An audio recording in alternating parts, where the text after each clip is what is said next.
그래미가 어떤 행동을 하든 BTS와 팬들은 전혀 흔들리지 않았습니다. 오히려 누가 진짜 월드 클래스인지 직접 보여주겠다는 듯 미국을 다시 한번 뒤집어 놓았는데요. 지난 주말 BTS는 미국 이스트 러더퍼드 매트라이프 스타디움에서 월드 투어 아리랑 북미 공연의 두 번째 막을 올렸습니다. 이번 공연 역시 예매가 시작되자마자 전 회차가 순식간에 매진됐고 이틀 동안 16만 명의 팬들이 경기장을 메웠는데요. 공연이 시작되자 분위기는 더욱 뜨거워졌습니다. 관객들은 공연 내내 한국어 가사를 따라 부르며 BTS와 하나가 됐고 이번 월드 투어의 상징이 된 아리랑 떼창이 시작되자 분위기는 절정으로 치달았습니다. 특히 심리도 못 가서 발병난다 가사가 나올 땐 팬들은 있는 힘껏 목이 터져라 노래를 불렀고 그 순간 국적도 언어도 아무 의미가 없어 보였습니다. 최근 그래미를 둘러싼 여러 논란으로 관심이 집중된 가운데 열린 공연이었던 만큼 현장의 열기는 더욱 뜨거웠습니다. 팬들은 직접 응원 문구를 적은 팻말을 들고 공연장을 찾았고 여기에 미국 힙합의 살아있는 전설라스까지 공연장을 직접 찾아 눈길을 끌었습니다. 오랜 팬으로 알려진 RM은 무대 위에서 10대 시절 우상이었던 사람 앞에서 공연할 수 있다는 게 정말 믿기지 않는다며 감격스러운 마음을 전했습니다. 이날 현장에는 미국 주요 방송사와 신문, 음악 전문 매체까지 수십 곳이 몰려들며 뜨거운 취재 경쟁을 벌였는데요. 현지 언론들이 주목한 것은 공연 자체만이 아니라 BTS가 공연하는 도시마다 지역 경제가 들썩인다는 점이었습니다. 공연이 열리면 호텔은 물론 식당과 카페, 쇼핑몰까지 세계 각국에서 몰려온 팬들로 가득 차고 도시 전체가 BTS를 중심으로 움직이는 하나의 거대한 축제 공간으로 변한다는 것입니다. 현지에서는 이를 두고 BTS 노믹스라는 표현까지 다시 등장했는데요. 공연 산업을 넘어 관광과 숙박, 외식, 쇼핑, 문화 소비까지 모두 움직이는 압도적인 경제 효과를 다시 한번 증명했다는 평가가 이어졌습니다. 영국 언론 역시 이 현상에 주목했습니다. 가디언은 BTS가 돌아왔다. K-팝 슈퍼스타의 귀환이 미국 경제 호황을 촉발하다라는 제목의 기사에서 BTS 투어가 미국 지역 경제에 미치는 막대한 파급력을 집중 조명했습니다. 실제로 공연이 열리는 도시마다 수천억 원 규모의 경제 효과가 발생하는 것으로 분석됐는데요.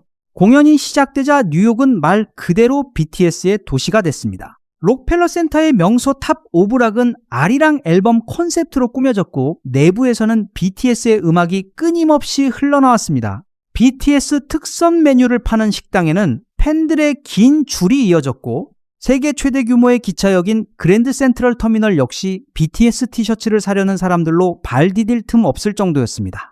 정말 뉴욕 전체가 거대한 BTS 페스티벌로 변한 듯한 모습이었죠. 경제 전문가들은 팬들의 숙박과 항공, 식음료, 쇼핑 소비를 모두 합치면 경제적 파급력이 월드컵보다 크다고 평가했습니다. 하지만 무엇보다 이날 공연이 특별했던 이유는 따로 있었습니다. 그래미 따위는 신경도 안 쓴다는 듯 BTS는 자신들의 방식대로 무대를 완성했고 팬들은 그 어느 때보다 큰 목소리로 BTS를 응원했습니다. 해외 대중문화 평론가들 역시 이번 사태의 본질을 짚어내기 시작했습니다. BTS의 출품 거부가 그래미에 어떤 의미인지 미국의 한 문화평론가는 이렇게 분석합니다. And I do understand that timing just made everything the way it is because it was very close to the announcement of the category, and that is why people jumped onto this topic. But also, yes, they do have to make a decision, and this was a decision they took. And a very powerful decision at that. They did not lose a vote, they choose not to enter the institutional process in the very first place.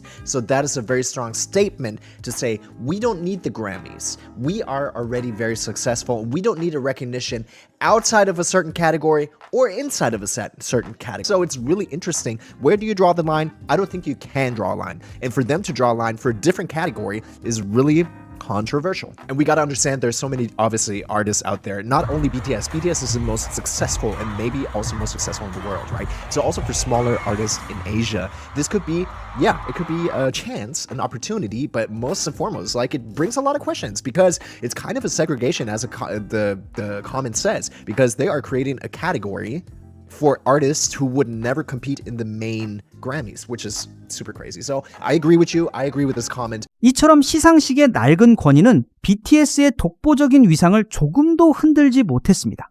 그래미의 민낯이 드러난 순간 팬들은 그래미와 연계된 채널들까지 불매운동으로 응수했고 광화문 컴백 라이브를 담은 넷플릭스 실황은 곧바로 전 세계 1위에 올랐습니다.